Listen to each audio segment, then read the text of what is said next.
안녕하세요. 자, 어저께 점검했던 재산세 과세 표준 세율에 대한 기출지문 해설 강의 들어갑니다. 먼저 여러분이 체크하신 걸로 간주하고 들어갑니다. 1번 재산세 과세 표준을 시가 표준액에다가 공정 시장 가액을 곱하여 산정할 수 있는 대상은 토지, 건축물, 주택에 한한다. 맞습니다.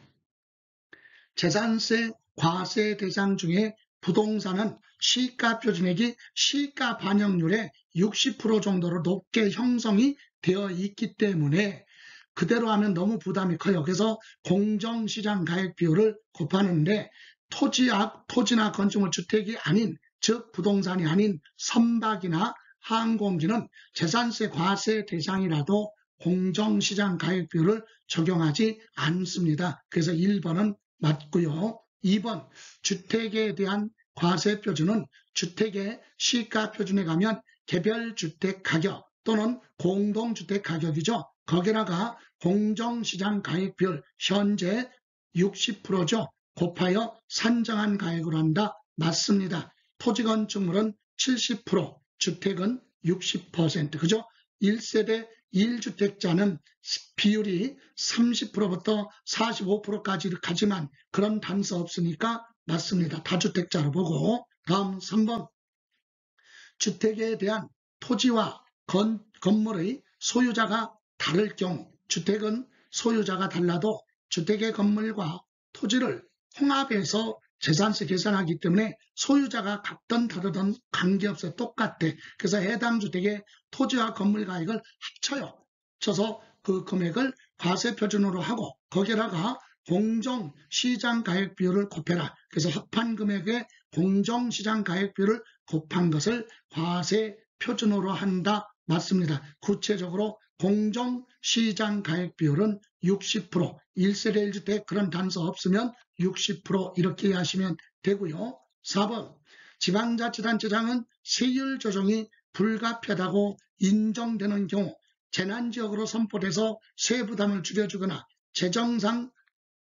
재정이 필요해서 세금을 좀 많이 징수해야 되겠다. 그런 사유가 발생하면 지방의회 의결을 거치고 조례로 결정하죠. 그래서 불가피하다고 인정되는 경우 조례가 정하는 바에 따라 표준세율의 100분의 50 범위 내에서 가감할 수 있다. 맞습니다. 여기까지 지문은 취득세도 똑같고 등록면허세도 재산세도 똑같아요. 그런데 다만 가감한 세율은 향후 5년간 적용한다. 여기서 틀렸습니다. 이렇게 가감하는 건 1년 단위로 결정하는 거예요.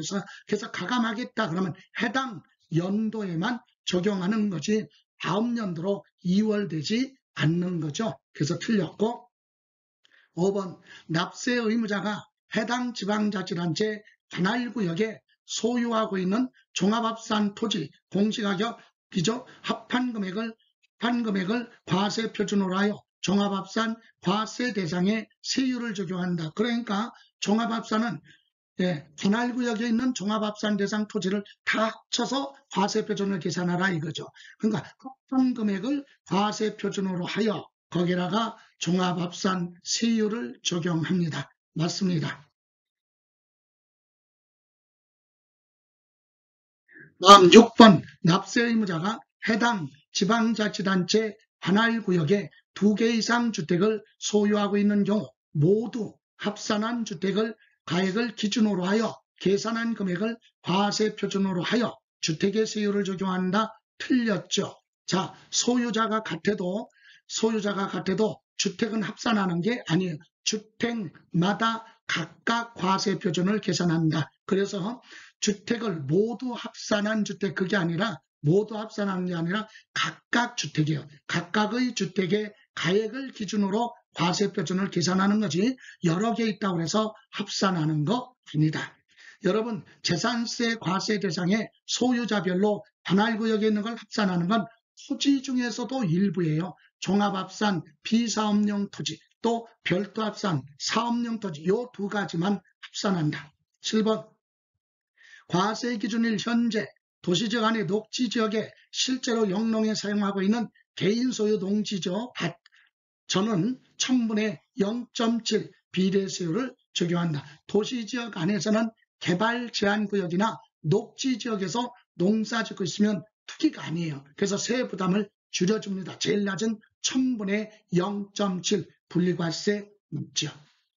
8번 과세 기준일 현재 염전으로 실제로 사용하는 토지. 여러분 소금 생산 염전 사업은 사업이에요. 근데 이건 공익사업으로 보는 거예요. 왜? 이것은 만약에 소금 생산하는데 단합을 해서 가격을 폭등시켜버리면 이거는 문제가 될 수 있죠. 그래서 국가가 가격을 통제를 하는 대신에 너네는 사업하더라도 별도 합산으로 가는 게 아니라 생산성에 이용하는 사업이기 때문에 특별히 분리과세 가서 세금 부담을 줄여주는데 여기서 틀렸어요. 세율에서 틀렸어요. 농지하고 목장용지 임야만 1000분의 0.7이고 우리 염전으로 사용하거나 또는 고속버스 터미널 같은 공익사업에 이용하는 토지는 사업이지만 1000분의 2예요. 1000분의 0.7이 아니라 1000분의 2 세율에서 틀렸고요. 9번 골프장, 고급오락장 등 사치성 재산에 대한 세율은 1000분의 40을 적용한다. 사치성 재산 맞습니다. 골프장의 토지나 건축물, 토지도 1000분의 40, 건축물도 1000분의 40, 고급오락장 건축물도 1000분의 40, 토지도 1000분의 40. 이해가시죠? 그래서 사치성 재산 중에 고급 선박은 1000분의 50. 그럼 부동산이 아닌 선박은 1000분의 50이지만 부동산은 1000분의 40 맞습니다. 10번 주택에 대한 재산세 세율은 초과 누진세율을 적용한다. 다주택자든 1세대 1주택자든 주택가격 과세표준 금액 크기에 따라 점차 커지는 초과 누진세율을 적용한다. 맞습니다. 이렇게 해서 오늘 과세표준과 세율에 대해서 기출지문을 점검하셨고요. 자, 내일 구정 연휴 잘 보내시고 그리고 새해 복 많이 받으시기 바랍니다. 그리고 구정 연휴 끝나고 연휴가 아니라 구정날 하루 끝나고 30, 31일 이어서 일정에 따라 자료 올라가니까 점검하시고요. 내일 모레 뵙겠습니다. 고생하셨습니다.